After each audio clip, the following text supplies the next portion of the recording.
Raceroom's Adaptive AI, does it really provide a more custom racing experience for you based on your individual pace? We're here to find out. This is from KW Studios forum regarding Raceroom's Adaptive AI.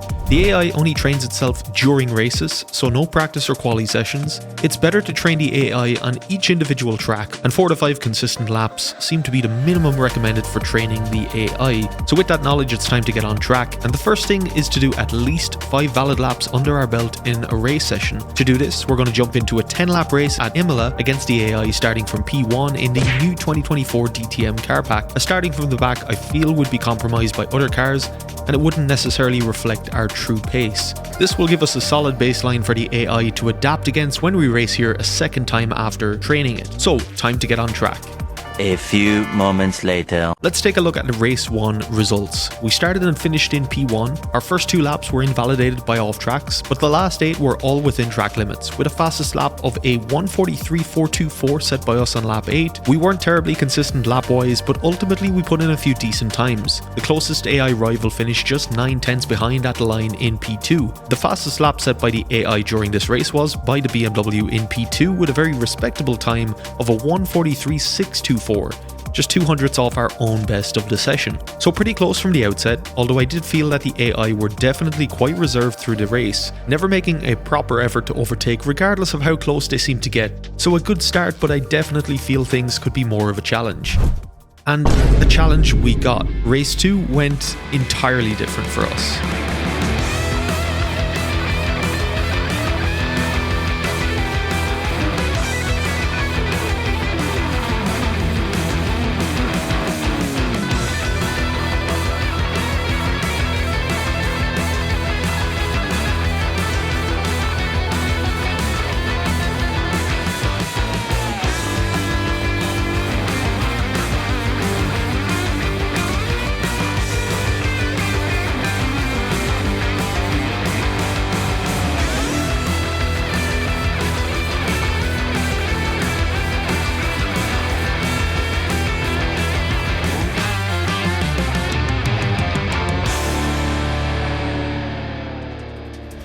The newly trained AI were super fast and aggressive throughout this race, almost driving through us at times to take the inside line.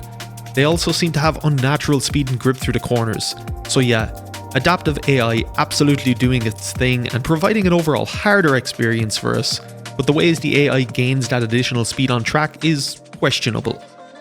So now let's take a look at the results of race 2 and compare them to race 1 to see how much the AI adapted after setting a solid base for it to compare itself against. Like the first race, my first lap was invalidated, but every other lap was clean. I was slower on average through this race due to the AI battling me, but actually set another personal best this time of a 1:43.264. The AI on the other hand were blisteringly quick. The fastest lap set by the AI during this race was a 1:38.231, around 5 seconds faster than its own personal best in race 1 and what we were able to do during this race. At the finish line, I was over 39 seconds behind P1, compared to just a 9/10 gap between me and P2 at the end of race 1. So after training the AI, we know this.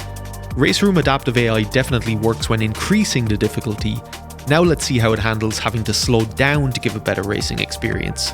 And to do this, we're going to go with both a track and car combo that I've historically struggled with. Norris Ring. Possibly one of the worst racetracks out there. Maybe you'll disagree, but there's one thing that's certain. I suck at it. Like, really suck. Especially in TCR cars. So what better way to see if the AI can adapt and give me a better race the second time by slowing down to my pace? Let's have a quick look at the results of that first race.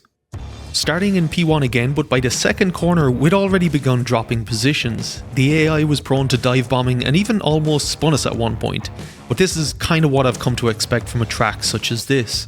The fastest lap we could manage was a 56.881 compared to the AI's best lap of a 53.809. So safe to say the AI was much stronger than us even in the first race this time. So we're expecting it to adapt and slow down a little to ensure the next race is a better experience for us. And a better experience it was. The AI dialed back its aggressiveness and served an altogether closer race for us by slowing the field down, even if we still managed to finish 14 places back from where we started. And the lap times back this up, with the AI putting in a fastest lap of a 55.853 this time, 2 seconds slower than its best in the first race. And at the finish line we were just 14 seconds behind the lead car, compared to almost 33 seconds behind at the end of race 1. So after testing both extremes, we know Raceroom's AI has the ability to increase and decrease overall difficulty depending on the player's pace. But how do we refine this? Race 1, I feel the AI overcompensated and left us seconds off the pace in race 2, whilst race 3 and 4 we saw more improvement with less extreme pace difference than our AI rivals. So for the final test we're going to start mid-pack and battle from the outset to challenge it for position, to see how much, if at all, it makes adaptations in the final race to make things even closer. For this we're going to race in the Tatus F4 at Autodrome Most, a car and track combo I'm familiar with and have good pace in. It's time for the final test. Prepare for battle! Our first race at Autodrome was close. Starting P15 we struggled to keep within reach of the lead pack, dropping back a few positions by race end, but felt we were pretty evenly matched, battling closely all the way to the finish line with the AI. The fastest lap we managed in this race was a 1:35.732 compared to the AI's best of a 1:33.648. Race 2 the AI held pretty much a similar pace, deeming us to be matched closely enough that no adaptation was necessary. The second race we still struggled to keep with the lead pack, but held a far closer distance to them than the race prior, having close battles all the way to the line again.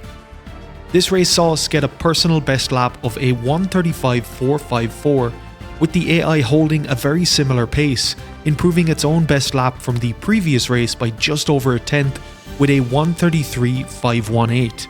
The distance to the lead at the end of both races were very similar this time, with us finishing just over 10 seconds behind the leader in race 1 and just under 12 seconds behind in race 2. So final thoughts after comprehensively testing Raceroom's adaptive AI. Does it work? Yes. Is it good? Yes. Is it perfect? No. But I don't think any sim title has the perfect AI. But I do think if you're someone who likes to play offline and wants a challenge, I think you'll love this AI model.